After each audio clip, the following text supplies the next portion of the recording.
Since 2024, the Buffalo Bills have attempted to win without a clear number one receiver. But in the playoffs, this approach leaves Josh Allen forced into high-risk situations, trying to sustain drives entirely on his own.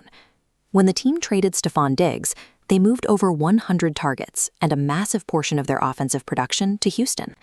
Offensive coordinator Joe Brady replaced that production with an everybody eats mantra, distributing the ball across the entire roster without favoring a single WR1.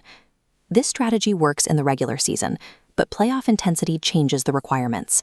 When the pocket gets tight and the scheme breaks down, Allen has a tendency to abandon the plan for hero ball, leading to the turnovers that have defined Buffalo's recent exits. Spreading the ball works when you have the time to let plays develop.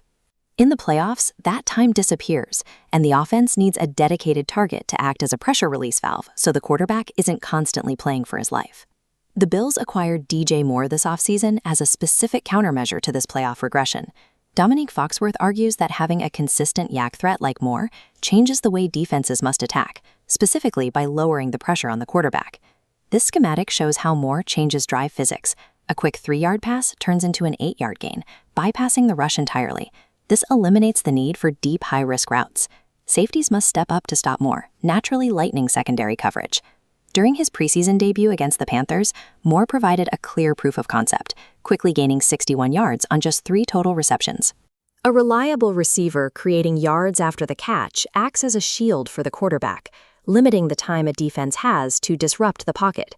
However, Moore is only effective if the infrastructure around the quarterback stays intact. And right now, Buffalo's structural foundation is showing cracks. This formation graphic highlights a vulnerability on the left side. Alec Anderson and Austin Corbett are still fighting for the starting left guard spot, leaving a lack of continuity directly next to center Connor McNamara. There is also a lack of discipline. The Bills' offense committed 9 penalties for 90 yards in their first preseason outing, stalling momentum. This graphic demonstrates the impact of those flags. When a holding call turns 2nd and 6 into 2nd and 16, the quick yak advantage vanishes. You can't rely on a 3-yard dump-off when you are forced to chase double-digit yardage.